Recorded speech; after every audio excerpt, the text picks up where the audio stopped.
Ante todo, buenos días. Acá estamos en el panel Experiencias para integrar el enfoque de igualdad de género en la innovación científica y tecnológica. Primero contarles un poquito sobre este panel, que lo venimos pensando desde hace varios meses, desde que surgió la idea de este congreso, la propuesta, y lo pensamos desde proponer un espacio de intercambio y de reflexión, pero también desde el afecto.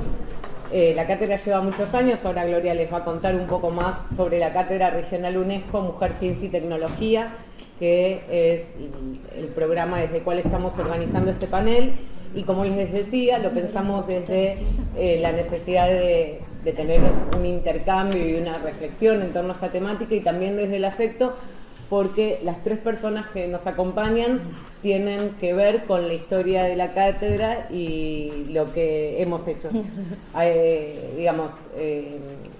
Después los vamos a presentar formalmente, pero representan instituciones, hemos hecho proyectos de diferente tipo, y es una alegría poder encontrarnos aquí hoy para compartir experiencias, pero sobre todo, y lo que más esperamos que haya aquí, es una reflexión en torno a los aprendizajes, hacia los desafíos que nos quedan por delante, en una temática que ha cobrado especial relevancia en el último tiempo. Pero llegó hasta aquí y la voy a... y después, antes de dejar la Gloria, contarles cómo vamos a trabajar en el panel, que es que primero van a hablar los y las panelistas, y vamos a generar un espacio de preguntas para quienes quieran hacerlas, y después vamos a tener un cierre especial, vamos a hacer una presentación especial de cierre. Esto es ahora. Sí. Entonces ahora la dejo a Gloria, que les va a contar este marco en el cual hemos pensado este panel. Bueno, muy bien. Bueno, primero que nada, bienvenidos, bienvenidas, y un aprecio realmente personal significativo, porque para les interesa esta temática que es hoy muy actual. Cuando nosotros comenzamos éramos muy pocos quienes estábamos trabajando en este tema, que es la relación entre el enfoque de género o el enfoque de género en la ciencia y la tecnología, ¿no? Cómo interpretarlo, cómo desarrollar proyectos que dieran cuenta de la incidencia que tiene la igualdad y la desigualdad de género en el desarrollo científico y tecnológico, y cómo revertir justamente esas desigualdades, ¿no? Bueno, la historia nuestra y mía en particular es muy larga en este tema, ¿no?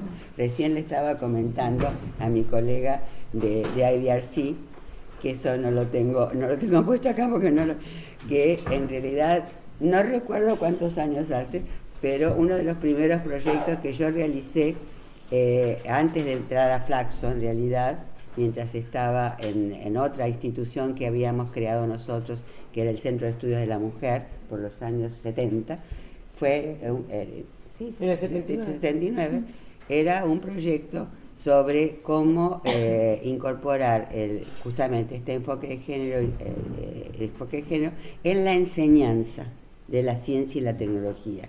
Y para ello, ya en aquel momento usamos una técnica muy novedosa, que eran, ustedes se van a reír un poco, eran cassettes. Claro, bueno, nosotros queríamos que pudieran repartirse, que pudieran ser ya tecnológicos, digamos, ¿no? Y entonces hicimos cassettes muy divertidos, tenían digamos, un modo de presentar el tema, no formal, por supuesto seriamente, pero, digamos, a través de mostrar lo atractivo, lo necesario, lo rico que es la incorporación del enfoque de género en el desarrollo de la investigación o de la formación en ciencia y tecnología, ¿no? Bueno, esos cassettes se han perdido. ¿Vamos a ver hoy el video o no? Sí, bueno. Después hicimos otros materiales que también han sido ampliamente distribuidos en toda América Latina, y que tienen el mismo objetivo. Bueno, esta cátedra, la Cátedra Regional UNESCO Mujer, Ciencia y Tecnología, acá me va a ayudar Ana. Ana, me lo podés leer porque sí, la creó Gloria en el 2001. En el 2001. O sea, bueno, soy muy joven igual, entonces, ¿por qué creamos esa cátedra? ¿Cómo se me ocurrió a mí? Bueno, yo vengo trabajando en estos temas desde hace mucho tiempo, los temas de ciencia y tecnología desde hace mucho tiempo, incluso, por supuesto, antes de crear la cátedra, ¿no? A través de un trabajo que hice en la Secretaría de Ciencia y Tecnología del gobierno en algún momento, y en otro en el Ministerio de Educación de Argentina, también en algún otro momento. Pero lo que les quiero decir acá, sí, que en este marco de cooperación con la Secretaría, en aquel momento de Ciencia y Técnica, en 1998, 98, ahí empezó. Gloria tuvo la idea y consiguió los recursos, porque detrás de todo esto siempre están los recursos y la necesidad, digamos, de convencer sobre la importancia de estas temáticas. En el 1998 creó el Foro Regional UNESCO Mujeres, Ciencia y Tecnología. Sí, digamos, todavía hablábamos de mujeres. Sí, mujeres, que se hizo la reunión, que después la pueden ver. Es muy interesante recorrer, por lo menos para mí, el pasado, porque ahí se crearon muchas ideas, muchos enfoques, que después fueron recuperados. Yo no digo que después no fueron mejorados, pero a veces me da un poco de, no, porque esto es reciente. No, hay una historia, y es bueno que haya una historia, es bueno apreciar que haya una historia. O sea que esto le da un sostén, digamos, a lo que venimos haciendo. Bueno. Y Gloria agrego que el foro fue un evento preparatorio a la Conferencia Mundial de la Ciencia, que se hizo en Hungría al año siguiente, en 1999. Sí. Entonces, ahí también estuviste y negociaste para que salieran dentro de las recomendaciones, que se recomendara la creación de un espacio de este tipo, ¿no? Como el que finalmente Gloria le dio forma con UNESCO. Pero a partir de esas recomendaciones, surgió toda esta posibilidad, sobre todo en América Latina, porque era como una temática que no se estaba trabajando fuertemente. Bueno, entonces, yo dirán, te estás contando su historia. No, es mi historia, pero me parece que yo por lo menos soy una firme convencida que no todo se creó ayer. Y es más, tengo un rechazo, sino que es importante recuperar críticamente, ampliar la historia que tiene el desarrollo de este campo de conocimientos y de prácticas, ¿no? Que después mis compañeros también van a hablar de eso. Bueno, esta es la lista de cátedras. Claro, por el de 2010. Bueno, muy bien. Bueno, después de eso yo ya entro a trabajar directamente con UNESCO y creamos la Cátedra Regional UNESCO Mujer, Ciencia y Tecnología en América Latina. Ustedes después vamos a indicar. Sí, están los materiales de difusión. En los materiales ustedes pueden entrar y ver ahí, qué es lo que hacemos nosotros desde la cátedra desde aquel momento. Y también, pasados un tiempo, UNESCO me encomienda la tarea de coordinar la red de cátedras UNESCO en género. Ya no en ciencia y tecnología y género, sino en género y ahí vinculado a distintos temas, ¿no? Hay muchas cátedras en distintas regiones del mundo. Justamente acabamos de hacer un estudio que nos pidió UNESCO sobre qué es lo que hacen, qué es lo que han hecho el conjunto de las cátedras, qué conocimiento, en qué áreas de conocimiento se ha avanzado y cuáles son los proyectos a futuro. Es decir, yo les recomiendo realmente, porque es muy rico eso, que entren al sitio web de la Cátedra UNESCO, porque ahí van a poder ver todas las cátedras que están en este momento desarrollando, no todas en ciencia y tecnología, en muchos, en paz, en temas de justicia, en temas de educación, o sea, toman muchos temas, pero realmente vale la pena, yo creo, tener ese caudal de conocimientos que es global y que es también en muchos temas, ¿no? Bueno, entonces, y nosotros, especialmente en nuestra cátedra es sobre ciencia, ¿no? Ciencia y tecnología. y hemos hecho muchas investigaciones que ustedes van a poder ver ahí y tenemos ya previstas algunas otras para el año que viene. No quiero abrumarlos con esto, pero primero quiero, y yo siempre creo, ¿quiénes somos? ¿No? ¿Cuál es nuestra historia? Porque a veces, no sé si a ustedes les pasa, pero es como la presentación de un tema como se creó ayer. No se creó ayer. Y eso es bueno, que haya una historia que ha producido, digan, en este campo, que parece mucho conocimiento y que ha marcado, ha dejado huellas y ha también planteado nuevos desafíos. Por ejemplo, hoy, la inteligencia artificial, por mencionar alguna, un desafío que tenemos que asumir. O sea, si vamos a trabajar en ciencia y tecnología, en el caso nuestro, muy vinculada a educación, no podemos olvidar o dejar de lado el impacto que tiene la inteligencia artificial en la creación de conocimiento y sobre todo en la educación, ¿no? Bueno, así que esto es lo que quiero comentarles de quiénes somos. Estoy en Flaxo desde 2001, o sea, desde hace mucho. Antes estabas como colaboradora. Sí, ahora está, bueno. Empezamos ya escuchando a los y las colegas. Sí, antes voy a ordenar yo un poco la conversación, Dale, Gloria, dale. porque ya hemos acordado con el participante. Sí. Primero aclarar que en el programa figura una persona más, que Ivana, que no pudo estar se enfermó, digamos, por un tema de salud repetida. Entonces, vamos a escuchar primero a Marcus Gottsbacher. ¿Lo pronuncié bien? Sí, muy bien. Bien. Es especialista principal de programa de la División de Educación y Ciencia del Centro Internacional de Investigaciones para el Desarrollo, IDRC, de Canadá, promoviendo desde la Oficina Regional para América Latina y el Caribe, con sede en Montevideo, Uruguay, iniciativas de ciencia incluyente.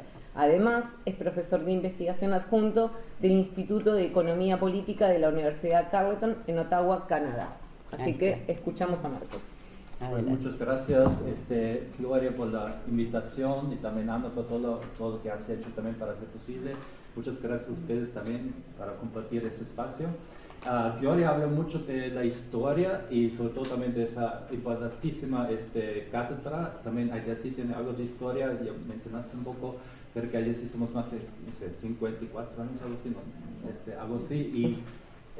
Y yo creo que a pesar de esto y múltiples esfuerzos y también sobre todo en los últimos 2 décadas, diría, hay mucho que hacer, sobre todo en esos tiempos de retroceso, de la llamada ideología de género, de esos rechazos y retrocesos que estamos viendo y sobre todo en algunos países que no voy a mencionar.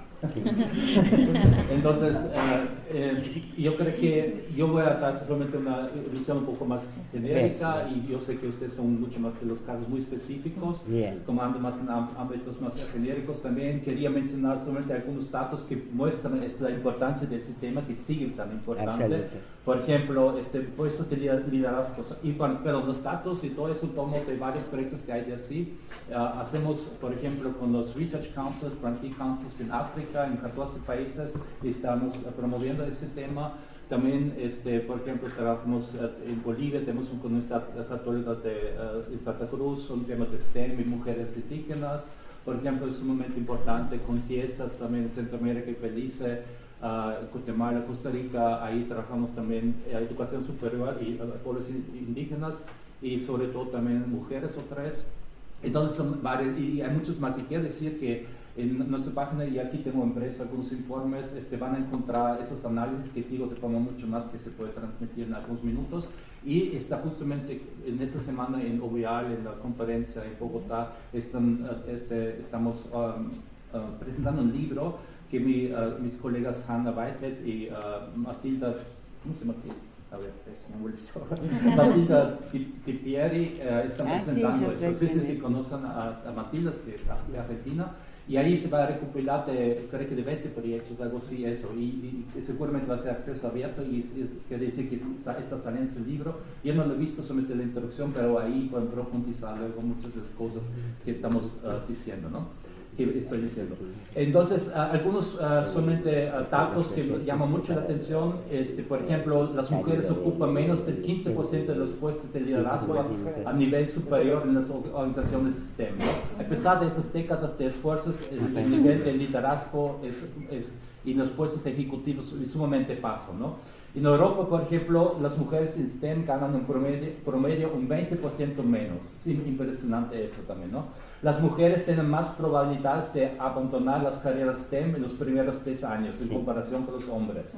Las mujeres representan solo el 28% de la fuerza laboral de STEM global. Y bueno, por supuesto hay que distinguir que exactamente hay más, por ejemplo, en TIC, menos en TIC y en ingeniería, por ejemplo, que en otros, ¿no? En física, por ejemplo, las mujeres constituyen solo el 21% de los graduados universitarios. En ingeniería e informática, las mujeres representan menos del 20% de la fuerza laboral, ¿no? Luego también, por supuesto, hay como en los nuevos campos, Gloria mencionó inteligencia artificial, tecnologías disruptoras, por ejemplo, pero también, por ejemplo, en temas de energías renovables, solamente menos de 20% son mujeres, por ejemplo, y por supuesto son cifras muy genéricas y cada contexto es muy diferente, o sea, va a ser muy diferente, por ejemplo, aquí que un país como Ghana, qué sé yo, ¿no? O El Salvador, etcétera, ¿no? O Haití. Las mujeres están notablemente subrepresentadas en la educación superior, en los puestos de investigación en ciencias agrícolas y menos de 25% del personal de las universidades académicas y de formación pertinentes son mujeres, ¿no? Entonces, lo mismo ponemos algunos datos más, por ejemplo, patentes, solamente menos de porcentaje de patentes, se reconocen derechos para las mujeres, ¿no? Las tasas de publicación, sobre todo las mujeres publican mucho menos artículos científicos y además interesante, sus artículos se citan con menos frecuencia, ¿no? Luego, matrícula en el campus STEM. En la educación superior, solo el 35% de todos los estudiantes matriculados en campus relacionados con STEM son mujeres. Y no solamente en la matrícula, luego también el abandono, ¿no? O sea, hay cifras también que no tengo ahora presente. Y las mujeres representan solo el 30% de todos los investigadores a nivel mundial, ¿no? Así que hay mucho que hacer y ya les dije, tenemos esa iniciativa, creo que interesantísima en África, donde identificamos, por ejemplo, algunas barreras que algunos aplican también, a pesar que ya he dicho que los contextos son muy diferentes, pero por supuesto hay, como en África, como aquí, muy altos niveles de discriminación desde el ámbito familiar, ya empieza todo, se continúa por supuesto en el ámbito educativo y luego en el ámbito laboral y también de investigación sobre todo, ¿no? Las disparidades de género en el logro educativo y la progresión profesional surgen desde muy temprana edad, no empieza solamente con la educación superior, sino mucho más antes, como sabemos. A eso se suman también ambientes, creo que mucho de violencia escolar, hasta también, por supuesto, hasta lo laboral, también el acoso.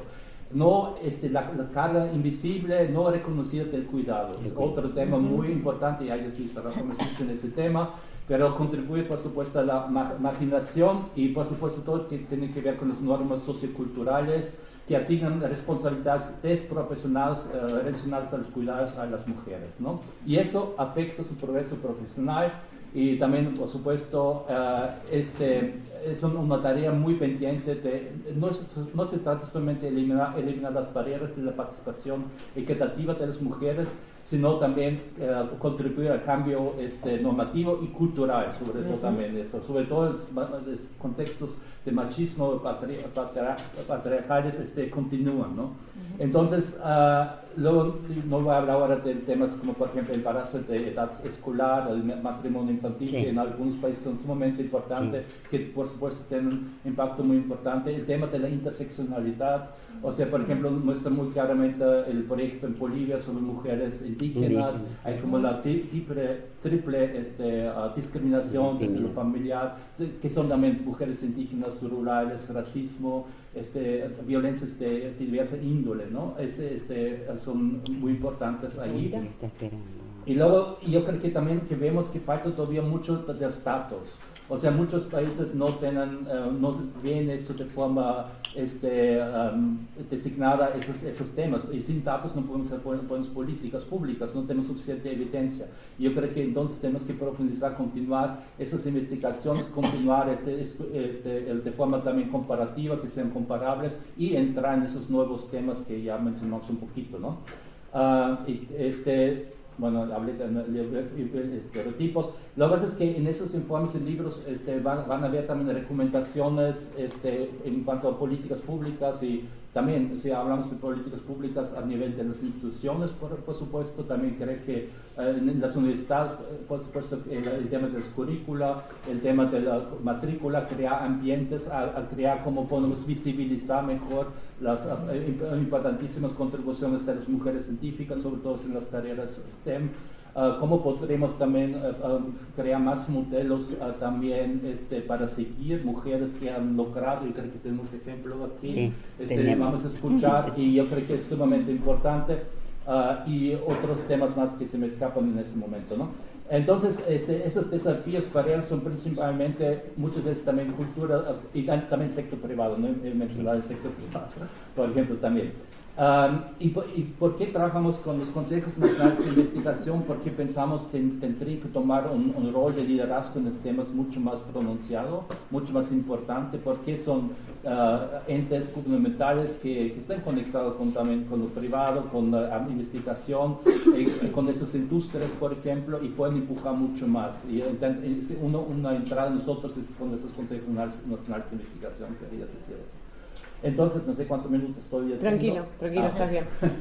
Entonces, yo creo que también algunos aprendizajes es la importancia de los programas integrales, o sea, que programas abordan esas barreras en múltiples niveles y crean entornos de apoyo a las mujeres. También la investigación participativa, involucrar a las mujeres en el proceso de investigación que garantizan que se incluyen y aportan sus perspectivas. El impacto de las tutorías y de los modelos a seguir, ya mencioné que destacar modelos femeninos de liderazgo en eso. Esos programas ayudan a combatir los estereotipos negativos que existen, ¿no? Luego también, por supuesto, necesidad de integración y implementación de política, pero también sin voluntad política no vamos a ser suficiente.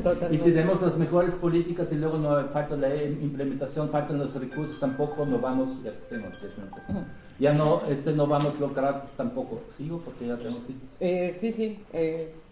Bueno, les di 2 minutos más a cada una, por sí. eso. Bueno, tenés 2 minutos. Sí, yo creo que... Claro. 2 minutos. Sí, 2 minutos más. No, que yo quiero decir que es importante, luego hablamos de los nuevos temas, pero también creo que hay que trabajar mucho también esa visión binaria que existe y que veo también hasta el mismo idea así. Sí. Yo creo que tenemos que promover mucho más los temas de diversidad, por supuesto. Sí. También creo que el tema de masculinidad y también cómo podemos crear más alianzas también con hombres feministas, por ejemplo, que desde dentro de las instituciones pueden apoyar a esos cambios, yo creo que es importante.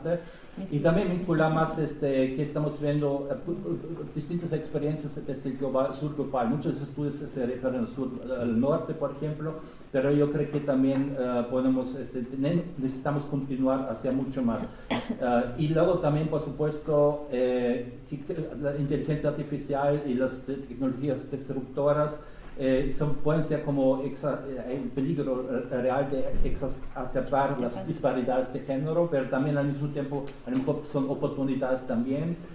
Justamente con mujeres a lo mejor ojalá ampliar sus recursos de talento, o sea, sus recursos para entrar en esta plantilla.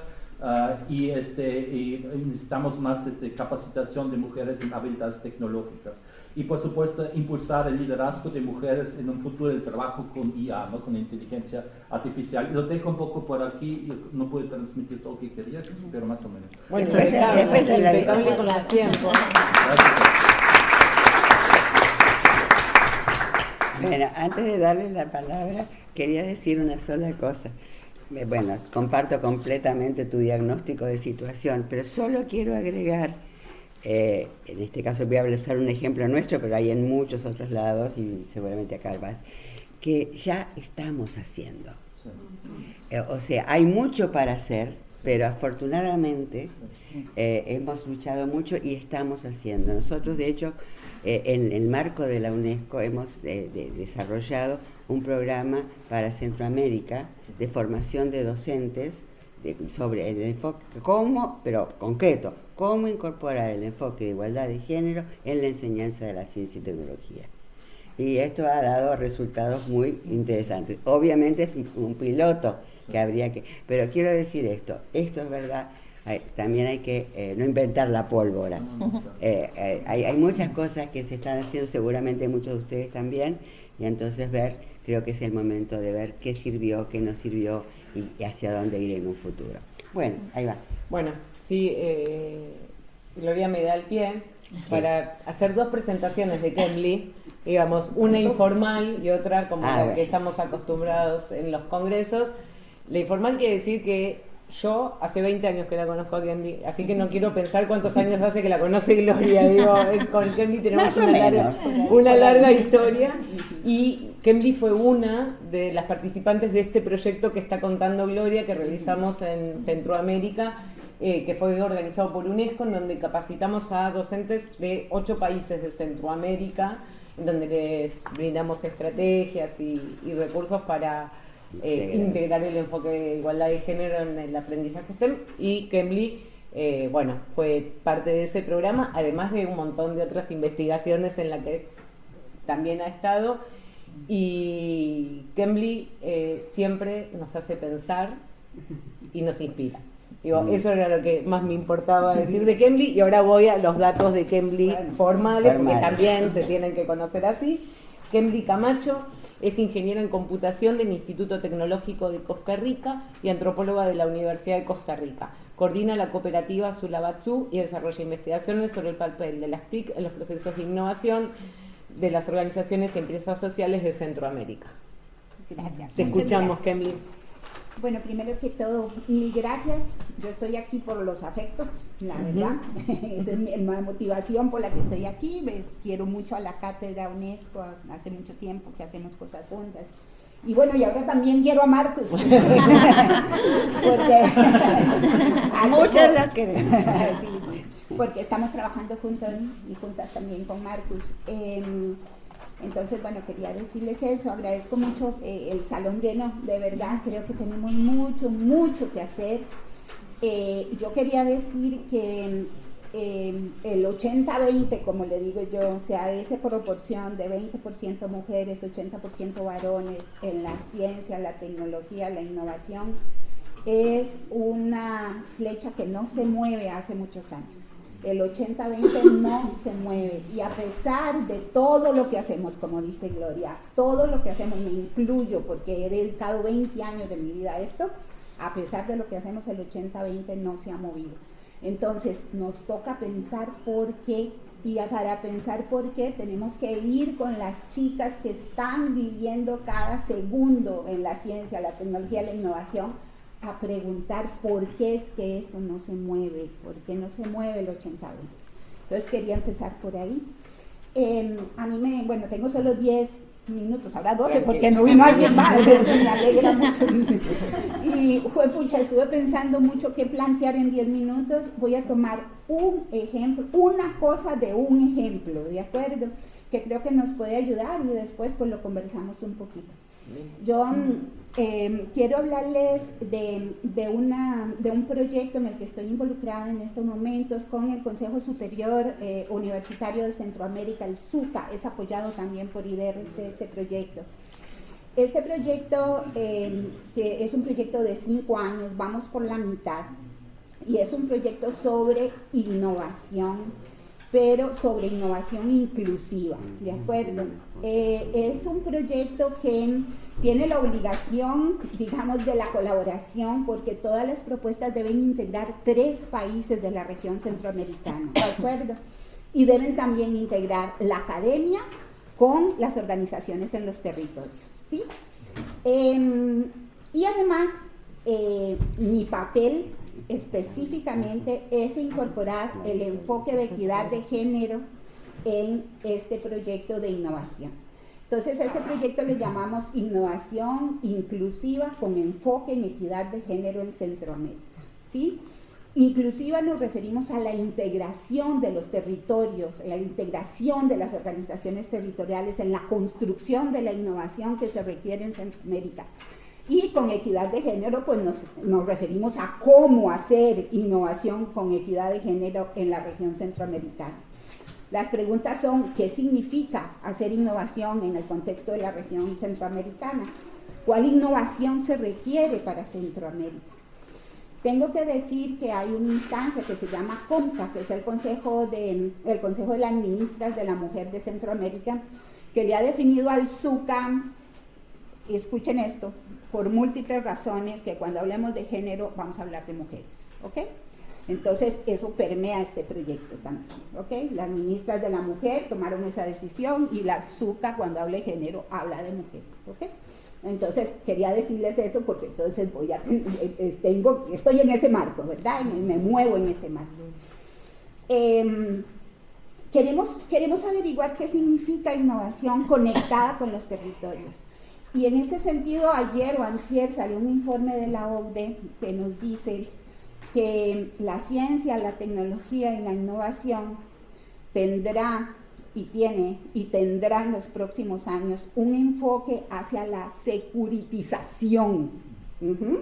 ¿Qué quiere decir esto? Que la ciencia, la tecnología y la innovación, aparte de ya estar orientada, digamos, desde su enfoque hegemónico a la rentabilidad, la eficiencia, la eficacia, ¿verdad? Que es para lo que se habla de tecnología en el discurso más hegemónico. Ahora la innovación estará orientada hacia la defensa, ¿verdad? Hacia la defensa, hacia la seguridad. Y además estará orientada hacia dentro de los países y no hacia la cooperación, ¿ok? Todo lo que hacemos en este proyecto, que yo les quiero compartir una cosita de mis aprendizajes, va en contra de esto. Me imagino. Va en contra de esto, igual como va en contra de lo que hace el IDRC, igual como va en contra de lo que hace la Cátedra UNESCO, igual como va en contra de todos los que tengamos un enfoque feminista de la ciencia, tecnología e innovación. O sea, vamos en contra de eso. Pero es otro en contra, ¿de acuerdo? Cuando yo leí esto es como, otra cosa más, ¿verdad? Contra la que estamos tratando de construir motores. Este proyecto, la verdad, en Centroamérica es un proyecto que está en dos partes. Hemos tenido 16 proyectos en los primeros 2 años y medio y ahora otros 13 nuevos proyectos, donde algunos de los de primera parte entran en la segunda fase. Son proyectos de ciencia, tecnología, de todo tipo, ¿de acuerdo? Que tienen que ver con la gestión de riesgo, con el manejo del agua, con el desarrollo de videojuegos para la educación de la ciencia. Es una multiplicidad que no les voy a decir nada más, quiero que se imaginen que se están construyendo esos tipos de proyectos, ¿verdad? Mucho relacionado con seguridad alimentaria, gestión de riesgos, manejo de cambio climático y cómo la tecnología puede contribuir con eso. Casi el 80% de estos proyectos trabaja en territorio indígena. Después la agarramos. De las regiones centroamericanas.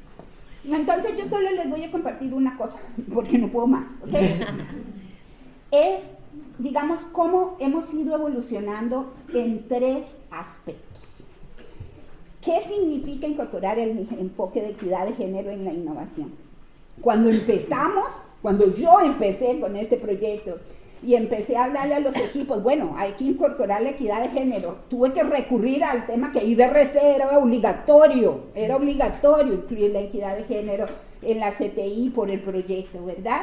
Porque estoy luchando, vean que estoy trabajando con academia también, ¿verdad? No solo estoy trabajando con política pública. La resistencia de la academia a la inclusión de la equidad de género también es muy importante, ¿verdad?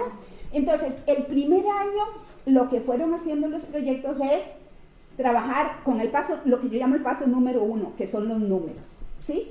Entonces empezaron a tratar de nivelar sus equipos de investigación y a tratar de incorporar más mujeres para que el porcentaje de mujeres fuera mayor. Cuando trabajaban en los territorios hacían esfuerzos porque hubiera más mujeres y contabilizar mujeres en las listas, ¿verdad? Entonces el primer año fue esto que llamamos, digamos, el tema de los números, ¿verdad? Porque cuando escucharon equidad de género, la gente automáticamente tiene algo metido en la cabeza que dice, ay, hay que poner más mujeres aquí, ¿verdad? Y muchas de las mujeres nos quejamos de ser un número, justamente, ¿verdad? De aparecer en las listas como un número, ¿de acuerdo? Acuérdense que mi rol es ir trabajando con estos proyectos para reflexionar sobre el tema de equidad de género en la innovación, en la ciencia y la tecnología. Al final del segundo año y medio, más o menos, ¿verdad? Empezamos entonces, ya los proyectos empezaron a incorporar aspectos relacionados con la creación de condiciones apropiadas para que las mujeres participen en la CTI, ¿verdad? Las mujeres todas, las mujeres de la academia, de sus equipos de trabajo, como las mujeres en los territorios también, ¿verdad? Entonces, el segundo enfoque muy importante es el tema de la creación de condiciones. Y aquí vengo a lo siguiente. En este punto, la innovación y la CTI se conectan con el cuido y el cuidado, ¿sí? No podemos trabajar enfoque en equidad de género sin que la innovación y la ciencia y la tecnología estén pegadas con el tema de cuido y cuidado. Crear condiciones es realmente crear los espacios seguros, cuidados, apropiados, tomar en cuenta los tiempos, tomar en cuenta el cuidado de los niños, tomar en cuenta la alimentación, tomar en cuenta todas las tareas de cuidado de las mujeres para poder incorporarse a la reflexión de la CTI, ¿verdad? Entonces, y no estoy hablando de las mujeres, solo de las mujeres en el territorio, estoy hablando de las mujeres con todas sus diversidades, las mujeres en la academia, también por las razones que acaba de decir Marcos, ¿verdad? Las mujeres nos salimos o se salen, digamos, de la ciencia y la tecnología en los embarazos, en el tiempo de cuidado de los niños, en los divorcios, ¿verdad? Ahí se salen de la ciencia y la tecnología, ¿verdad? Pero entonces, si nosotros no creamos el espacio de cuidado, no creamos las condiciones para la participación real, no podemos hablar de una CTI con enfoque en equidad de género. Entonces, segundo año y medio, los proyectos estaban generando condiciones, o digamos, trabajaban en la generación de condiciones. Y tercer año, ahora que estamos iniciando la siguiente edición de proyectos, algunos van a continuar, estamos trabajando sobre el tema de los saberes. ¿Cómo incorporamos los saberes de las mujeres con todas sus diversidades en la construcción de la ciencia, tecnología e innovación? ¿Verdad? Y esto produce unas enormes transformaciones en la innovación propuesta, ¿sí? Solo pongo dos ejemplos. Un proyecto dedicado al tema de la gestión del agua, al incorporar los saberes de las mujeres, se transforma en un proyecto de gestión de agua y saneamiento, porque las mujeres incorporan sus preocupaciones sobre la salud de los niños y las niñas, las enfermedades que están teniendo repetidamente, los indicadores que ellas han construido para saber si sus niños están o no enfermos, y el proyecto se transforma solo de gestión de agua a un proyecto de gestión de agua y saneamiento, ¿verdad? Porque hay que transformar, digamos, a integrar esos saberes en algo que se llaman diálogos de saberes, ¿verdad? Pero esto también yo creo que es muy importante que revisemos los métodos de diálogos de saberes con un enfoque en equidad de género para la construcción de la CTI, ¿verdad? ¿Qué significa un diálogo de saberes en condiciones de horizontalidad, en condiciones de cuidado para las mujeres y con todas sus diversidades, ¿verdad? O sea, el diálogo de saberes no es sentarnos en un círculo y que todo el mundo pueda hablar, ¿verdad? Los diálogos de saberes deben, desde mi criterio, iniciar por diálogos de saberes entre mujeres solamente, ¿de acuerdo? Ese es un criterio, lo podemos discutir, ¿ok? Entonces, bueno, quería decirles, ¿verdad?, cómo vamos transformando este tema de los números a las condiciones, a la construcción de los conocimientos de la CTI, integrando los saberes de las mujeres. Para integrar los saberes de las mujeres tenemos realmente que transformar, y aquí voy a cerrar, ¿verdad? Porque sé que tengo muy poquitos minutos, ¿verdad? Tenemos que transformar el proceso de innovación. hay que transformar cómo hacemos la innovación. Cuando en este ejemplo que tenemos, ¿verdad? Estamos pasando de poner el foco en el artefacto, que es el artefacto de innovación, que esto lo hace la securitización, lo hace la rentabilidad, le pongo el foco en la inteligencia artificial que va, no sé hacer qué, ¿verdad? Y ganar mucho dinero, ¿verdad? Pasar el foco del artefacto al artefacto en el territorio. Y entonces, eso significa también que los recursos que se dedican a la innovación hay que dedicarlos a el tiempo de cuidado, hay que dedicarlos a crear esas condiciones. O sea, no podemos hablar de una innovación con enfoque en equidad de género utilizando los mismos modelos de gestión de la innovación que los que trabajan en securitización, o usando los mismos construcciones de presupuestos que los que trabajan en una innovación para la rentabilidad. Hay que transformar la gestión de la innovación para poder incorporar la equidad de género. En eso es que estamos pensando, ¿verdad? Muy bien. Voy a cerrar con 2 puntitos más. Uno, obviamente, ya está mencionado, estamos en un contexto de retroceso tremendo. Y todo este tema, digamos, de la CTI inclusiva y con enfoque en equidad de género, se enfrenta a ese contexto de retroceso, ¿verdad? Otra cosa muy importante, porque digamos nosotros, bueno, estamos trabajando con este enfoque de inclusión, o sea, inclusión de los territorios, inclusión de las comunidades en la construcción de la innovación. Tenemos un marco de 9 dimensiones que no les voy a poder compartir ahorita, pero digamos que estamos trabajando en esto de la inclusión, pero hay una capa que es la inclusión, ¿verdad?, de todas las organizaciones territoriales, todo eso. Y cuando trabajamos la equidad, es otra capa, ¿de acuerdo? O sea, no es lo mismo inclusión que equidad. Hay que hacer esfuerzos distintos, ¿de acuerdo? De esfuerzos distintos porque el rol de las mujeres en los territorios viene dado por las culturas, ¿verdad? El rol, como dicen algunos de los equipos de trabajo, ¿verdad? Ellas parece que estuvieran más lejos, aunque están en la misma comunidad, ¿verdad? Parece que estuvieran mucho más lejos, ¿verdad? Para traerlas, el esfuerzo es triple, el de ellas primero. El otro día veíamos que cada mujer gasta entre 600, 800, entre 60 y 80 dólares cada vez que va a una reunión, ¿verdad? Ella aporta eso por su traslado, por quién le cuida a sus niños, quién le cuida a su parcela. O sea, ella está aportando a los proyectos y eso no lo estamos contabilizando, ¿verdad? No lo contabilizamos cuánto aportan las mujeres para venir a hacer CTI, ¿de acuerdo? ¿Sí? No lo estamos contabilizando. Ellas conocen de otra manera, aprenden, sus formas de conocer son distintas. La CTI tiene que pegarse a esas otras formas de conocer, otras prioridades, otras formas de entender el mundo. Tenemos que cambiar la gestión de la innovación, no podemos usar las mismas herramientas que usamos para verlo. Para cerrar, de verdad, hay 3 aspectos. Sí, de verdad. De verdad, ya los últimos. 3 aspectos que yo no quiero que nunca desconectemos de esta discusión de la innovación. La primera, cómo se afecta el trabajo con la innovación que estamos produciendo. La segunda, qué impacto ambiental estamos teniendo a partir de la innovación que estamos produciendo, y esto está pegado al tema de las mujeres que estamos pegadas, ancladas en la tierra. Y tercero, el extractivismo. En estos procesos de innovación que tanto estamos extrayéndole a las comunidades con la palabra inclusión y la palabra equidad para el beneficio de la securitización y la rentabilidad. Gracias.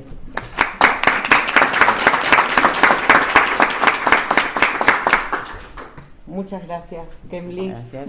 Muy buen aporte. Ya vamos a comenzar a conversar después de la presentación de Caro. Y bueno, con Caro, me sale decirle Caro justamente, porque también son muchos años que está cerca nuestro. La relación con Carolina empezó a partir de un programa que hizo la cátedra en 2005, creo que fue. 2004. Que era un programa de mentoreo, digamos, con el apoyo del NIH, en donde un conjunto, digamos, lo coordinó Gloria junto con otras profesionales que oficiaban como mentores y mentoras de mujeres científicas. Y así la conocimos a Caro y seguimos en contacto hasta estos días. También contarle, ahora yo les voy a leer los antecedentes de Caro. Caro viene de la Universidad de Exactas de la UBA, de la Facultad de Exactas de la UBA, perdón, que también es una institución con la que venimos trabajando fuertemente y que participó en una investigación que hicimos ahora recientemente.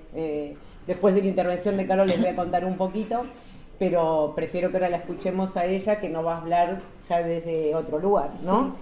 Así que voy a leer los antecedentes formales de Carolina Carrillo, que es licenciada en Ciencias Biológicas de la Universidad Nacional de Mar del Plata, es doctora de la UBA en Ciencias Químicas, diplomada en Comunicación Científica, Médica y Ambiental, IDEC, Universidad Pompidou Fabra de España, MINCIT Argentina, investigadora principal del CONICET, docente del Departamento de Química Biológica, también en la Facultad de Ciencias Exactas, directora del Lab I+D en el Instituto de Ciencia y Tecnología Dr. César Milstein, que depende del CONICET, Fundación Casara, integrante fundadora de la empresa de base tecnológica Neokit y del grupo ¿De qué hablamos cuando hablamos de Chagas? Así es, ¿me pones la presentación? Porque la presentación, hola, primero buenos días. Viajé toda la noche, así que si digo algo raro es que estoy todavía en estado zombie. Y quiero decir que las diapositivas fueron en realidad hechas porque me dijeron solo 3 y es como una ayuda de memoria para mí. Esto no es diseño, claro. Las pueden ver, pero quiero decir, no me esforcé en el diseño porque quiero meter 3 minutos. Sí. ¿Se ve? Sí. Se ve. Bueno, No, es que nosotros queremos ver. No, igual, no es así. Bueno, yo me corro así, también no les tapo.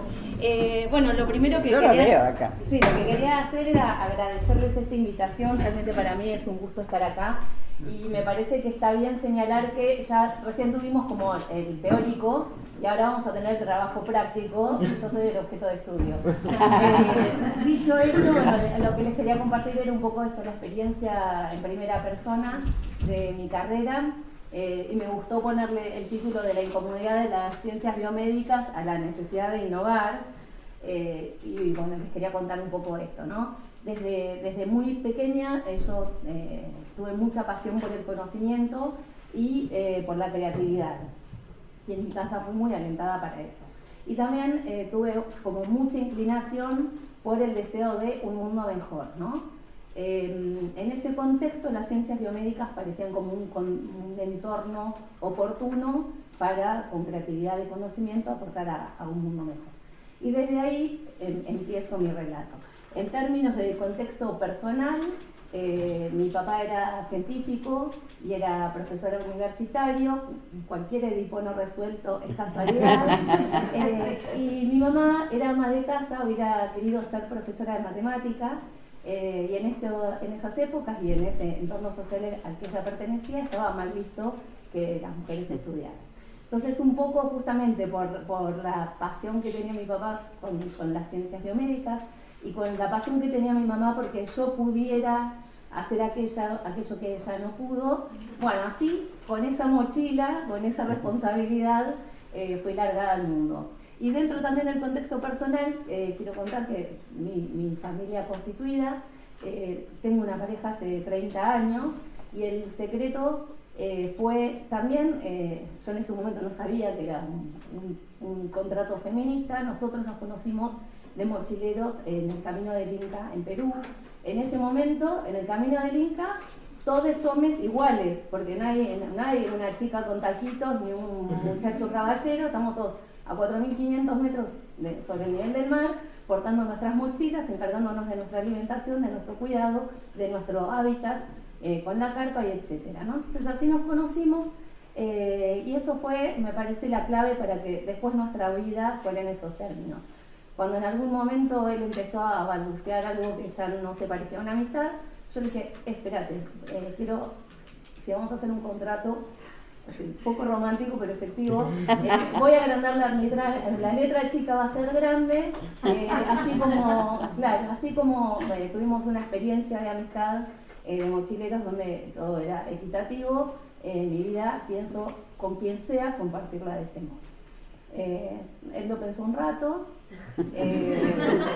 Yo casi que me arrepiento de esa letra grande, pero dije no. Y bueno, me aceptó y acá estamos, ¿no?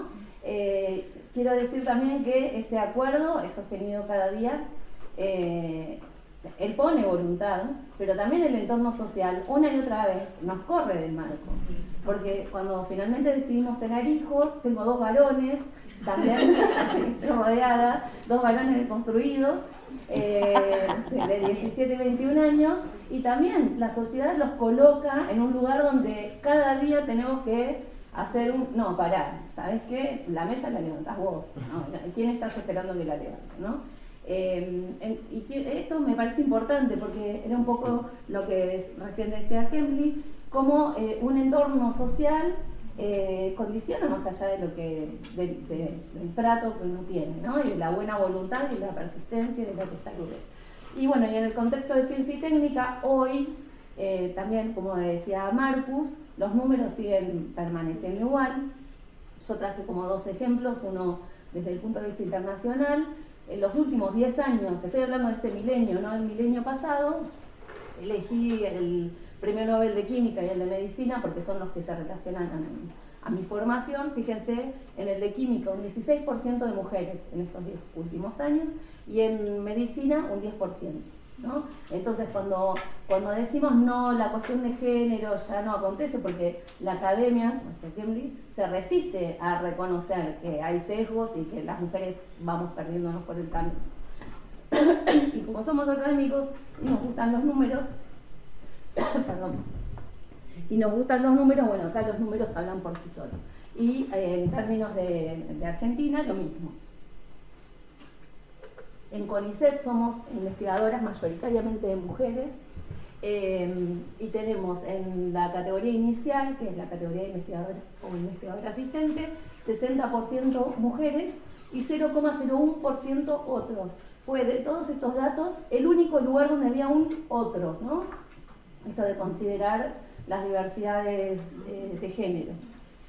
En esta categoría, que es la mía, que es casi la última, 43%, pasamos de 60% de mujeres a 43%, ya no hay otros, y en superiores tenemos un 25% que aumentó en estos últimos años, era siempre por debajo del 15%. Y en la Academia Nacional de Medicina, que también estaría como, podría ser una posición aspiracional mía, que no lo es, pero digo dentro de mi formación, tenemos 12% mujeres. Son 4 de 32. Y en la página oficial uno entra a mirar esos datos y de esas 4 hay 2 que figuran con apellido de pertenencia, con apellido de casada. Con, sí, fulana Pirulo de Mengano. Y yo digo, ¿cómo puede ser? O sea, no estamos hablando de la Academia Nacional de Medicina, como sería, no sé, la inspiración de hacia dónde vamos en ciencias médicas. Bueno, eso, pasamos a la siguiente. Bueno, ese es el contexto general, ¿no? Entonces, a través volviendo como a mi propia historia, yo iba avanzando en mi carrera, tenía una carrera muy floreciente, muchos papers, muy prolija, muy ordenada y muy subordinada, ¿no? Muy obediente. Y pasaban los años y yo iba sintiendo que como que se me apagaba el entusiasmo, porque bueno, esto, como la creatividad ya estaba un poco dejada de lado, seguía cumpliendo, pero como que perdía el espíritu. Por supuesto que además todo esto macerado con situaciones incluso de violencia laboral por tratarse de una mujer. En ese contexto además resulta que, bueno, un poco antes de eso, yo participé del programa de Flaxo con Gloria y Ana, y eso fue para mí una inspiración enorme, porque yo desde pequeña tenía como esta sensación de, bueno, no me voy a casar, no voy a tener hijos, voy a dedicarme a la ciencia, ¿no? Y de pronto cuando tuve ese programa, y ya estaba Marlene en mi vida, pude empezar a poner en palabras. Ustedes se imaginan, yo soy bióloga molecular, o sea, de todo el marco teórico que tienen ustedes, de todos los autores y autoras que han leído, En mi formación no tuve nada de eso, además porque en mi casa ya éramos todos un poquito nerd, pero de las ciencias exactas. Entonces en ese momento fue como reconocer, uy, esto tiene un nombre, esto está estudiado, esto no me pasa solo a mí.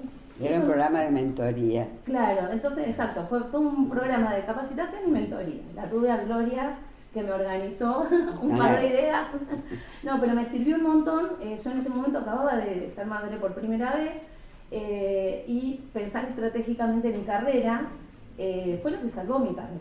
Porque yo, si no, hubiera perecido, o hubiera quedado fuera de la carrera o tendría una carrera como la mayoría de mis colegas de mi edad. Una carrera que se fue quedando en el tiempo justamente porque es bastante incompatible, por más que seamos geniales, súper inteligentes y voluntariosas, es muy difícil sostener una carrera de excelencia con todas las tareas adicionales que tenemos, ¿no? Entonces, en ese sentido fue realmente un logro. Y también para esos momentos, mi jefe, yo trabajaba en un instituto de Punta, que está organizado por laboratorios. Mi jefe decide jubilarse, me avisa, y entonces yo voy al director del instituto a decirle, bueno, yo quiero continuar. Dice, no, las posiciones no se heredan. Entonces yo digo, bueno, recientemente un jefe varón se jubiló y abrieron un concurso y su pollo, como decíamos, su sucesor rindió un examen, lo aprobaron y ahora es el director legítimo de ese grupo, yo quiero lo mismo.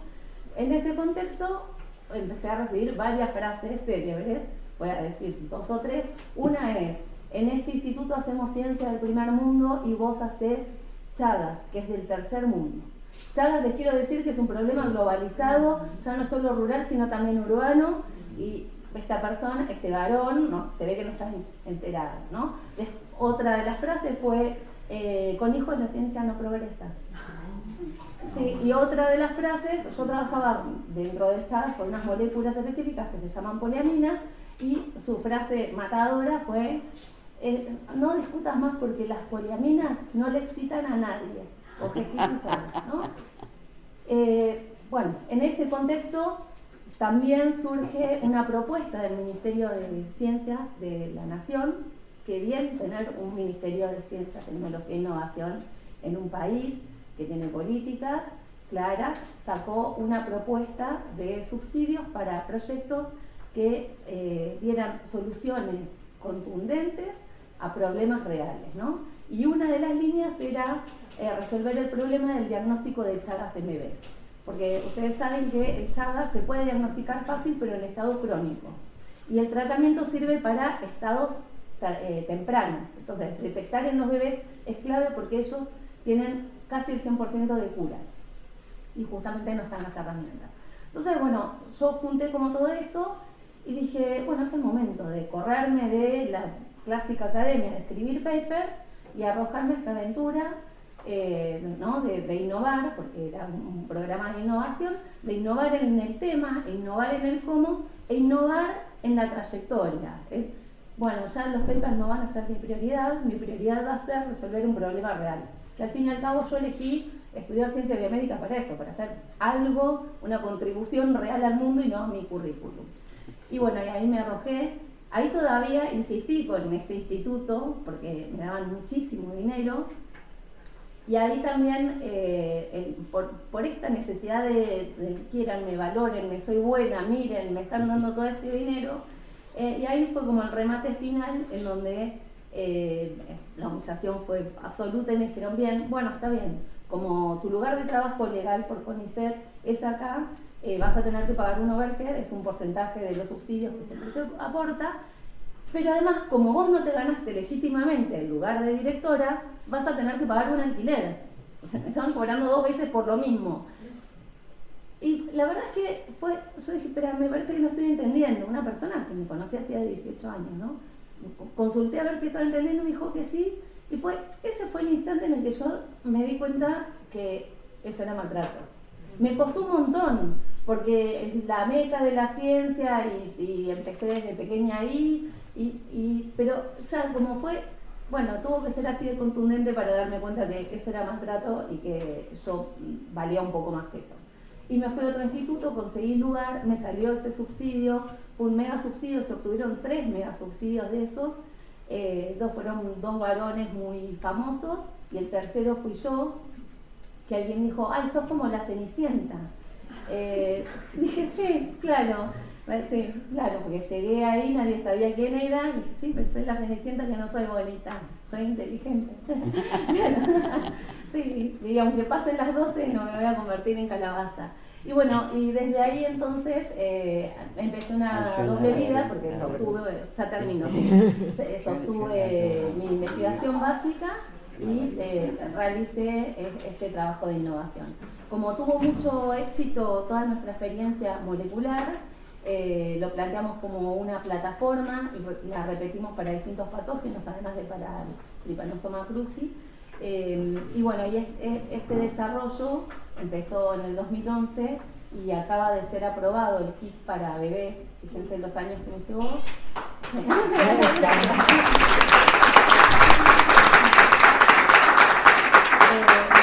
Está aprobado por la ANMAT y lo estamos ya implementando en un montón de lugares. Y para redondear, la otra. Sí, no, porque la otra son como, entre las cosas que me dijeron que tenía que traer era que herramientas me sirvieron para sobrevivir y ahí tengo un machete para cuando charlemos. Sí. Lo que sí quiero decir de esto es que fue un kit que desde el principio fue pensado justamente para la inclusión, ¿no? Y con una perspectiva de eso, inclusiva para distintas dimensiones. Entonces es un kit que usa mínimos volúmenes de sangre del bebé, no necesita ningún equipamiento sofisticado. En la pandemia hicimos uno para COVID y en Ezeiza, como no había materiales y qué sé yo, compraron pancheras, los hot dog makers, y usaban eso para hacer la reacción. O sea, es así de fácil, a pesar de ser molecular, y tiene eso como una perspectiva de inclusión desde muchos puntos de vista, de modo que se puede hacer en cualquier lugar. Bueno, un aplauso para...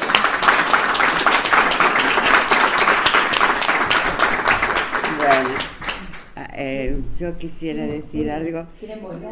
¿Nos quedamos así? No sé cuánto tiempo tenemos. No sé, yo iba a hacer un comentario, pero... No, yo un pequeño comentario. A ver, yo creo, no sé, yo estoy muy contenta con cómo se desarrolló esta sesión hasta ahora, ¿no?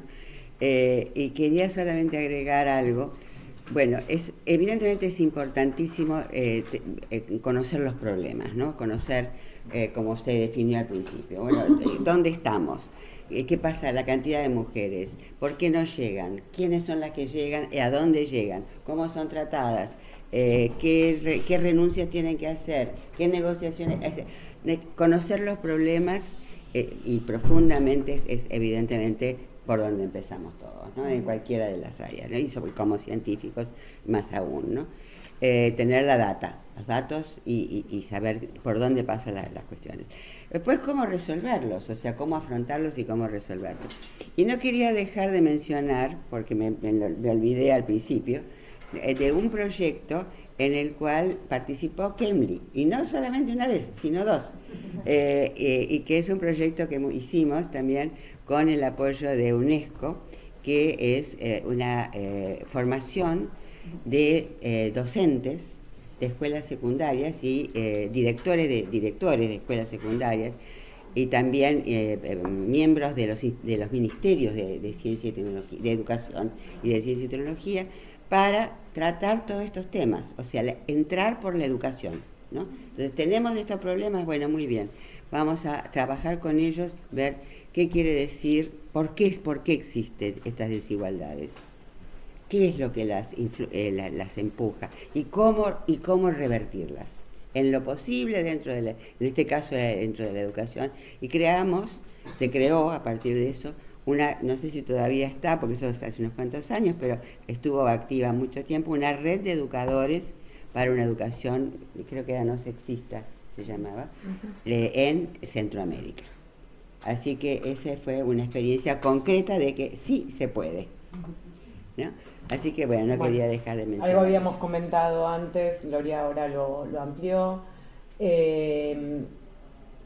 Ahora vamos a pasar como una parte más de intercambio, pero escuchando las intervenciones de Marcus, Cambly, Carolina, La verdad es que siento no solamente ganas, sino la necesidad de contar sobre una investigación que realizamos desde la cátedra en 2024. Esta investigación, digo, porque hay muchas caras que estuvieron ayer en los paneles que tenían que ver con los planes y programas de igualdad de género en universidades. Bueno, junta estas dos temáticas. ¿Qué pasa con la cuestión de la igualdad de género en las carreras científicas y tecnológicas a través del análisis de los planes y políticas de igualdad en determinadas universidades del país? Este programa fue apoyado por UNESCO nacional, por eso tuvo un corte nacional. La coordinación estuvo a cargo de Gloria Bonder. Yo fui una de las investigadoras, Carolina Espataro también fue otra investigadora que tiene mucha experiencia en esta temática, y María del Carmen Tamargo, que está allí, hizo la asesoría, digamos, nos asesoró en el plano metodológico y nos acompañó en ese proyecto, que, para decirles muy brevemente, tuvo 5 casos. Uno de los casos fue la Facultad de Ciencias Exactas de la UBA, en donde participa Carolina, donde se desempeña Carolina. Decime Caro. Caro. También estuvimos en Chubut, en Córdoba, en la Universidad de Quilmes y en Tucumán. No fue fácil construir estos casos porque lo que queríamos era no ir a buscar esos planes de igualdad y decir no hay nada. Digamos, no queríamos que nos pase eso y que la conclusión fuera no hay nada, hay mucho por hacer. Digamos, queríamos encontrar casos que nos ofrecieran algo, y que también alguna experiencia, algo, y ver qué pasaba. Entonces lo que hicimos fue, en una primera instancia, entrevistas en profundidad con personas responsables de estos planes y políticas, que lo decimos de un modo general, porque lo cierto es que nos encontramos con la Facultad de Ciencias Exactas, que tienen una secretaría, una historia, un montón de instrumentos que vienen con un camino de mucha reflexión, y con otros casos que todavía estaban en una etapa más de sensibilización. Ahí me junto un poquito con Kemli y este enfoque que ya planteaba de los números, la cultura. Bueno, digo, estos problemas, de alguna manera, van llegando a las instituciones en distintos momentos y se tratan a distintas velocidades, ¿no? Entonces, estas entrevistas nos permitieron conocer qué se estaba haciendo y encontramos esta heterogeneidad, ¿no? Y nuestra pregunta era muy específica, era ¿qué pasa en el plano curricular? ¿Estos planes y políticas incluyen alguna mención, alguna norma, alguna estrategia para el cambio curricular? De vuelta, digamos, juntándonos a esta mirada de Kemli, digamos, a ver, no miremos solamente el acceso, no queremos que nos digan que somos pocas o que somos muchas, porque en biología somos muchas. Claro.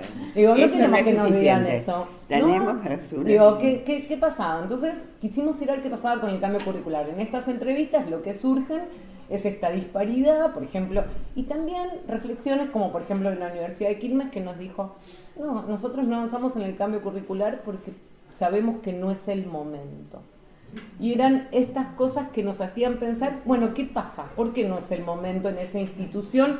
¿Por qué Exactas sí avanzó en un cambio curricular muy firme, con sus idas y vueltas? Digo, podemos decir todo, pero realmente hay una intención. Chubut gana un premio por el cambio curricular y en realidad, cuando vamos a ver, no era tal. Digo, cuando seguían estando más en el plano de la sensibilización y del acceso, ¿no? Este tema como este cruce entre sensibilización y acceso. Bueno, y en una segunda parte hicimos una encuesta dirigida a docentes de estas instituciones, que la lanzamos como una botella al mar, porque era bueno, a ver quién toma esta botella. A través de las redes de contacto de estas instituciones llegamos a los planteles docentes.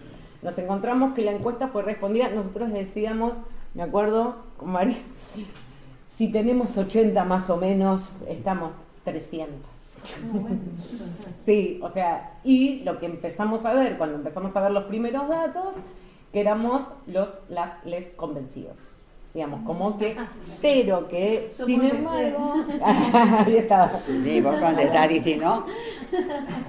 Pero, sin embargo, digamos, también había, lo voy a decir de manera informal, los haters, digamos. Y digo haters porque no eran realmente críticas que uno pudiera atender, había un campo de observaciones en donde podían explayarse, ¿no? Entonces, digamos, ahí se veía el odio, ¿no? Porque también estamos en esta etapa del odio, lamentablemente. Más allá de que este panel se haya pronunciado a favor del afecto y del amor, digamos, vamos en contra de esa dirección, por supuesto. Entonces, la encuesta en términos generales abordaba distintas dimensiones, que lo que queríamos ver era, por ejemplo, qué pasaba, si estaban de acuerdo con que era necesario promover que las mujeres participen en las carreras científicas y tecnológicas, qué se había hecho al respecto en sus instituciones. Íbamos llegando de a poco al plano curricular, ¿no? Ese era como estaba organizada la encuesta. Entonces, lo que nos salió fue, digamos, por ejemplo, en esta cuestión de las mujeres son mayoría, minoría, decían, no, yo no veo que haya, en mis clases hay mujeres, porque surge esta disparidad por disciplina. Digamos, no es lo mismo ir a hacer esta pregunta en computación o en ingeniería electrónica que hacer esta pregunta en biología. Claro. Digamos, eso es una realidad. Entonces, nos pasaba esto. ¿Habían visto cambios? Sí. Cuando les preguntábamos sobre qué problemáticas ellos pensaban y ellas pensaban que podían obstaculizar las trayectorias, aparecían fuertemente dos. Claro. Las tareas de cuidado y las limitaciones para acceder a puestos de decisión, el famoso techo de cristal, ¿no? Pero también que son como dos temáticas que de alguna manera ya están en el saber común, en el saber social, digamos, son problemáticas que sin explayarnos demasiado, quienes más o menos nos acercamos a esta temática las conocemos. Digo esto para plantear que tampoco significaba que fuera gente que estaba como muy empapada, ¿no?, en la temática. Y cuando se venía la parte de cambio curricular, bueno, ahí estaba todo bien, me parece bien, hay que cambiar, pero lo interesante es que lo que nos salió no es que lo que había que cambiar eran los programas de las materias. La mayoría, inclusive estas personas convencidas, sensibilizadas a favor de la igualdad de género, veían que era necesario transformar las dinámicas de aula, implementar el uso del lenguaje no sexista, digamos, ir a cuestiones que tienen que ver de alguna manera con la cultura institucional, con el modo de aprender, enseñar y demás, pero no me toquen el programa de la materia. Ahí no veo que sea necesario, era una posibilidad, digamos, no lo consideraban necesario. Desde este lugar, desde este lugar como Caro, con personas convencidas, así. Y si no, que es algo para preguntarnos, no lo veo posible. No lo veo posible porque yo enseño 2 más 2 es 4. Entonces, ¿dónde querés que meta género en esto si no es en las dinámicas de aula? Digamos, y entonces, bueno, y con esto voy a terminar esto que surge a partir de lo que comentaron los y las panelistas para dejar el espacio de preguntas y respuestas. Cuando hacemos el análisis de estos datos que habíamos recabado, lo que vemos y nos hace sentido es esa primera frase que nos habían dicho, no es el momento. ¿Qué pasa? Hay información sobre que en ciertas disciplinas las personas de todos los géneros no tienen la posibilidad de ingresar.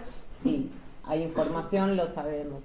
Hay información, sabemos sobre las culturas institucionales que impiden que mujeres y diversidades sexogenéricas se desarrollen en estos ámbitos. Sí, identificamos dos problemáticas claves que van en contra de esta dirección. Ahora, cuando estamos hablando de integrar el enfoque de igualdad de género en la producción científica y tecnológica, en lo epistemológico, ahí esa necesidad no está tan difundida. No sabe, puede ser que mucha gente con todo el convencimiento y con ganas de adherir, digamos, a este tema, a esta causa, por decir de alguna manera, todavía no le haya surgido tantas evidencias sobre por qué tenemos que hacer y no han recibido formación en esto tampoco. También necesitan formación, eso se junta con los recursos, siempre escasos para la formación, también la falta de tiempo de los docentes y de las docentes. Entonces, bueno, pensar esto también en conjunto con otras líneas como la de la comunicación, y ver qué nos falta hacer en esa dirección para que esa carencia se haga más visible, no solamente para quienes estamos investigando desde la academia, desde organismos y demás, sino también, digamos, que llegue a estas instituciones y que estos docentes y estas docentes puedan, digamos, darle forma a esa desigualdad y ver cómo podrían hacer en sus programas de estudio.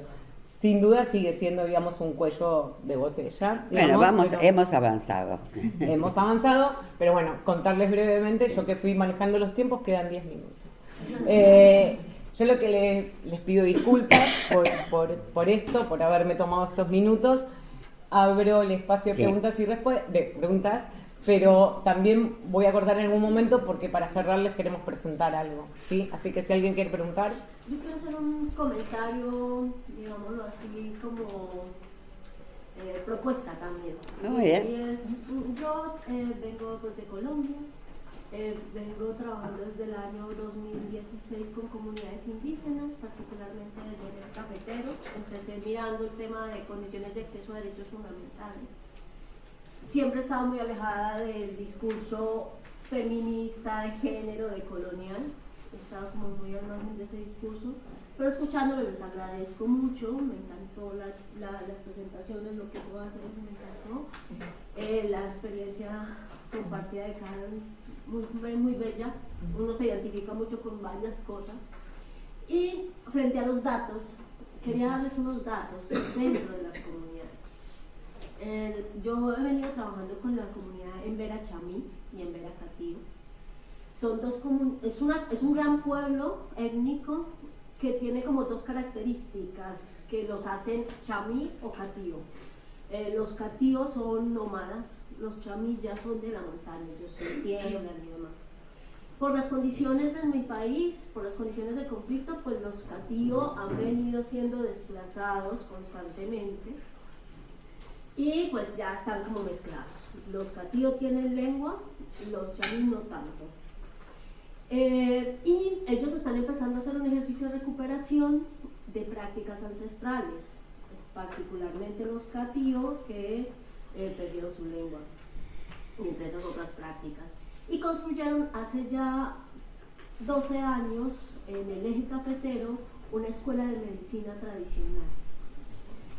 Cuando yo estaba mirando las condiciones de salud, les estoy hablando del año 2019, empecé a revisar, bueno, quienes entran a la escuela de medicina, que para ellos sería como la universidad para nosotros, y me encontré con un dato que aún hoy me hace mucho ruido, y es que de 10 hombres que entraban, el proceso de formación dura 5 años, de los 10 hombres que entraron justo en ese momento donde yo empecé a hacer mi investigación, de los 10 estudiantes, perdón, 1 era mujer. Mi investigación aún sigue, yo sigo trabajando con ellos. Resulta que esos 10 hombres se graduaron, pero la mujer salió al segundo año. Entonces, a lo que yo voy con esto es que si nosotros como cultura occidental discriminamos en términos de género el trabajo, en nuestras comunidades étnicas, creería que lo potencializan. Sí, exactamente. Esto solamente para hablar de quienes se pueden formar, porque además quienes van a la escuela de medicina pues son tratadas como mujeres que tienen una tradición, porque además ellos dicen que el ser médico no se hace, se nace. Entonces ya el estar ahí es un legado. Claro. Pero el nivel de discriminación en términos de género es grandísimo. Entonces yo ahí me cuestiono si realmente, y esta tiene que ver con la propuesta, si realmente nuestro principal reto tiene que ver con lo epistemológico y no con lo ontológico. ¿Sí? Entonces es como empezar a hacer que veamos el mundo de otra manera. ¿Sí? Gracias, muy amable. Sí. Bueno, Si quieres empezamos, seguís vos y después retoman los paneles. sí. Vale, es también solamente un comentario, agradecer porque ha sido muy inspirador escucharles. También venimos de Colombia, justamente hacemos parte o somos beneficiarios de un programa que el Ministerio de Ciencia y Tecnología ha creado en este gobierno, en el gobierno de Gustavo Petro, que es un programa que se llama Orquídeas Mujeres en la Ciencia. y lo que pretende también es tratar de disminuir la participación de las mujeres en la producción de ciencia y de innovación en los territorios. Estoy con mi joven investigadora que justamente es de un territorio étnico que es Cumbal, Nariño, y bueno, lo que pienso también es que de acá salen muchas reflexiones para mirar en estos 3 años de implementación de orquídeas mujeres en la ciencia, que tanto también hemos contribuido a disminuir o aportar en la transformación más bien de esta problemática que se ha mencionado hoy. Entonces, muchas gracias. No, Gracias a ti, gracias a ti. Bueno, Sí, buenos días. Buenos Soy días. de Perú, Olga Bardales. Yo estaba pensando, porque es un tema muy complejo, muchas aristas, y me preocupa mucho el tema de la educación. Si bien es cierto, entendemos probablemente ciencia y tecnología, aquellas carreras que no están dirigidas o no están tradicionalmente hacia las mujeres, como la educación. En la educación, ahorita en mi país, y me imagino en muchos países, hay poca vocación, ya nadie quiere estudiar educación. Y estamos hablando que la educación es la llave para todo esto. No solo la didáctica, porque yo encuentro muchos biólogos, químicos que enseñan pero no calan y no forman, enseñan el número, y eso no es así. Exacto. Tiene que ser didáctico. Entonces, la pedagogía, la formación inicial que has mencionado es muy importante, pero cierto que lo estamos dejando de lado, y los chicos o las chicas, si hablo de educación inicial, más del 90% es mujer, ¿no? Nos estamos enfocando de repente en biología, en química, en ciencias médicas, pero nos olvidamos de las ciencias sociales y de la educación, que tiene que ser, hay muchas mujeres que podemos fortalecer allí, ¿no? Fortalecer, darle la mentoría. Y creo que esta es una preocupación de muchos países que habrá que pensar cómo cambiamos, porque ya no es atractivo educar. Ser profesora no es atractivo, ¿por qué? Porque se le vincula ciertamente el cuidado a la enseñanza y no se está cambiando ese currículo con su perfil de salida, que creo que es importante. Ahora las chicas quieren hacer ciencia, quieren hacer gestión, quieren hacer negocio, ¿no? Entonces creo que allí hay un punto bien importante. Y lo otro es que en Perú, si ustedes ven el CONCITEC, por ejemplo, hace fondos para ciencia y tecnología. Y cuando ustedes ven fondos para tecnología, medicina, ciencias básicas, millones y millones. Y cuando es ciencias sociales, es un poquitito, porque piensa que las ciencias sociales no se valoran, ¿no? Entonces, eso también es importante, creo, como una sugerencia para sus tenerlo en cuenta, sí. investigaciones. Sí, está bien, es muy bueno, es muy bien, muchas gracias. Yo tengo 2 cosas para decir. Una de estas, con respecto de eso, en Argentina en este momento estamos teniendo un gravísimo problema de financiamiento para todas las ciencias. Para todas las ciencias y de sostenimiento del sistema científico, y dentro del mismo sistema científico, quienes están quedando en evidencia perjudicadas desde el posicionamiento epistémico son las ciencias sociales, porque las ciencias que sirven, comillas, son la ciencia médica, como si las ciencias sociales no sirvieran. De hecho, yo trabajo en Chagas hace muchos años con una mirada integral, en donde justamente integramos las cuestiones sociales, culturales y políticas, porque diagnósticos para Chagas, para personas crónicas, hay hace 1000 años y son baratos y son accesibles, en Argentina son gratis, y solo el 10% de las personas accede al diagnóstico. Entonces no es un problema biomédico, no es un problema de la herramienta tecnológica, es un problema de todo lo social. demás. Exacto. Entonces, sin duda es fundamental, y dentro de la propia comunidad científica también hay que formar un montón en eso, porque seguimos pensando las ciencias que sirven y las otras, ¿no? Porque además, claramente, las ciencias que no sirven están feminizadas, ¿no? Además. Así que adhiero totalmente. Y respecto de tu intervención, quería preguntarte, el proyecto se llama Orquídeas Para Mujeres mí en la Ciencia. ¿Y por qué orquídeas? Lo que hace es financiar estancias postdoctorales, porque en la medida que vamos aumentando también la participación en posgrados, las estancias postdoctorales, obviamente la brecha se profundiza Claro, mucho más. no, y la pregunta Orquídea era... la flor nacional de Colombia. Está bien, porque también te escuché y a mí me despierta como una pregunta, un pensar juntos, ¿por qué las cosas que son de mujeres siempre tienen que tener un nombre bonito? Porque volvemos a que, las chicas, orquídeas, pongámosle camiones las mujeres y arrasamos, pues claro, ¿no? Digo, porque es que el nombre es hermoso, es la flor nacional, ahora interpreto, pero digo, una y otra vez caemos en ese lugar en donde es el día de hoy, que yo me paro a dar una conferencia y siento que me están mirando.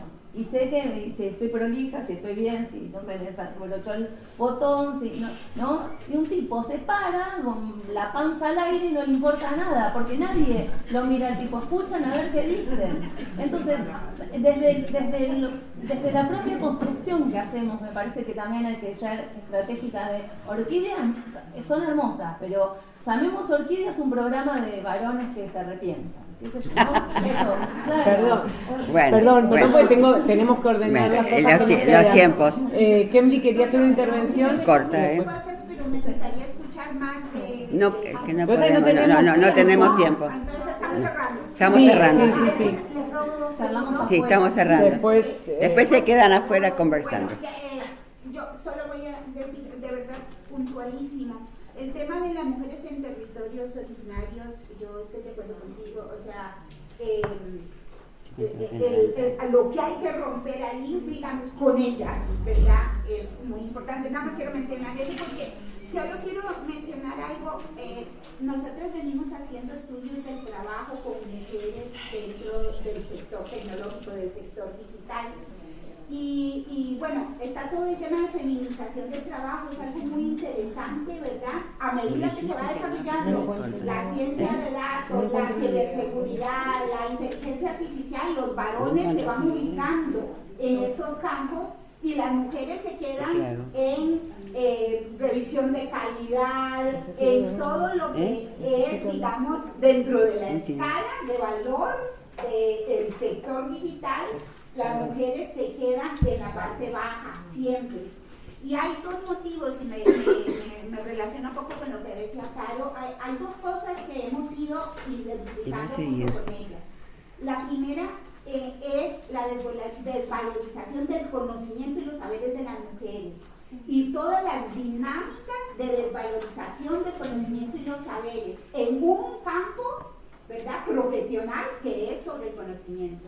Entonces está todo el tema de desvalorización, de robo de ideas, de no crear espacios para que ellas intervengan, o sea, todo el tema de la desvalorización. Bueno, tu ejemplo es un caso de desvalorización de los saberes, pero es, digamos, un patrón. Y el segundo patrón en el sector tecnológico es la limitación de oportunidades, ¿verdad? Entonces, menos oportunidad para becas, menos oportunidad para viajes, menos oportunidad para conferencias. Entonces, en un campo de conocimiento, la desvalorización del saber de las mujeres es una de las formas, digamos, de discriminación, de exclusión, y también de los motivos por los cuales el 80-20 no se mueve. Porque al final las mujeres salen de ahí, se retiran, se van. Bueno, vamos a... Gracias, Kemli. Me vienen a avisar, te estoy diciendo que ya cerramos. Nos falta solamente una cuestión que queremos presentar. Una cuestión, sí. ¿Querés sentarte acá? No, creo que voy a estar parada. Bueno, quiero compartir con ustedes algo que hemos hecho, yo inicié hace muchos años y que tiene, y lo fuimos renovando a lo largo de los años y ahora es la última renovación, y quiero decirte que lo hicimos con el apoyo de IACI, que era un material en ese momento, bueno, no era video, yo no me acuerdo qué era no sé qué era. Bueno, era un CD-ROM. Un CD-ROM, era un CD-ROM que se llamó y se llama Alicia en el País de la Ciencia y la Tecnología. Bueno, ese CD-ROM que hicimos en aquel momento lo utilizamos, lo difundimos, lo utilizamos, fue utilizado en muchas escuelas primarias, sobre todo, en toda América Latina, ¿no? Bueno, abarca numerosos temas, por supuesto puede usarse una parte y no todo, en fin, es un material didáctico que de una manera, yo diría, ustedes lo van a ver un poquito, pero de una manera atractiva, y lúdica, un poco lúdica, sin embargo, ofrece conocimientos muy importantes y serios, digamos. Quiero decir, las mujeres en la historia de la ciencia y la tecnología, por ejemplo.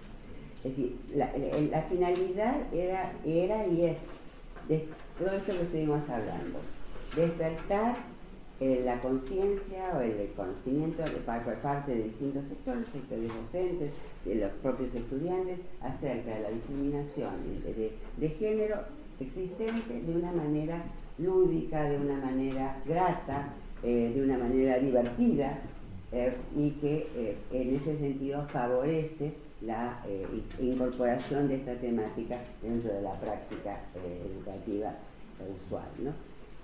Bueno, en determinado momento yo me puse a hacer otras cosas, digamos, porque, bueno, y ahí quedó Alicia, pero lo hemos ido renovando posteriormente, dejaron pasar unos tiempos, lo hemos ido renovando, y ahora tenemos la última versión que todavía... No, lo que vamos a presentar es un video, claro, es una muestra, no pudimos hacer algunos ajustes, digo, tengan consideración, sí, pero no al menos queríamos mostrarles un poco y van a ver de vuelta a Carolina y a Kenly que participaron de este material. Invitadas oficiales. Aquí está mi Alicia. ¿Se acuerdan de eso, no? Sí.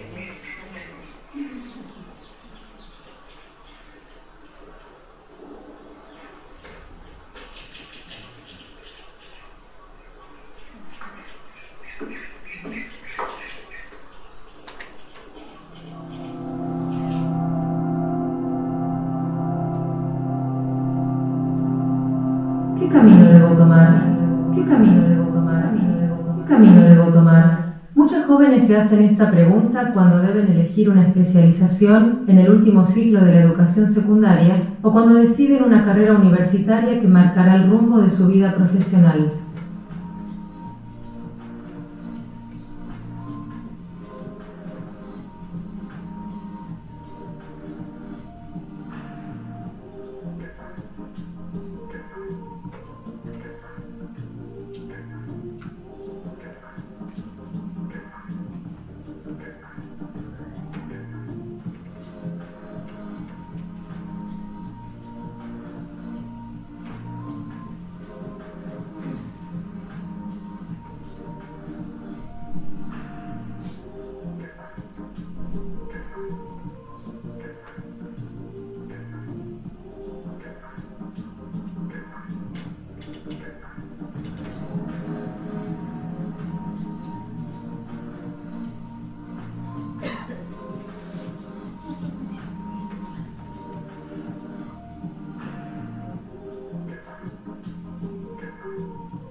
quiero avisarles que no está terminada esta versión. Por eso, pero dijimos, bueno, la presentamos igual. Pero la primera, esto va a tener otro ritmo, por supuesto. Bueno, pero ustedes pueden darse cuenta que son todos los problemas que comentan, ¿no? Las mujeres, primero, el reconocimiento de las mujeres en la historia de la ciencia. Tema que no hemos mencionado hasta ahora y que es muy importante, ¿no? Porque, digamos, figuras de identificación que pueden tener las jóvenes cuando ven, pero mirá, tal descubrimiento lo hizo una mujer. Y ahora, en fin, luego, digamos, todas las problemáticas, los estereotipos y las problemáticas que se presentan en las relaciones interpersonales dentro de las aulas, ¿no? Hay muchos estudios, digamos, donde demuestran que para ciertas materias la maestra, la profesora, tiende a, cuando todos levantan la mano y quieren contestar, dependiendo de la materia, le dice al varón y no a la mujer que conteste, ¿no? La pregunta. En fin, trata un conjunto de aspectos que explican o tratan de explicar por qué se origina y por qué persiste. También por qué cambia, por qué va cambiando las relaciones, la educación de las mujeres en ciencia y en tecnología, y hacia qué camino debo tomar, hacia qué camino debemos ir para que estos problemas que ustedes traen sean resueltos. Esta es una muestra, yo quería que estuviera listo, no alcanzamos, pero bueno, y yo le comentaba acá al colega de IRC que la primera versión la hicimos con el apoyo de IRC y eran unos cassettes. Bueno, cerramos pues ya no cerramos. tenemos más tiempo. Gracias a todos y todas por venir. Gracias a ustedes.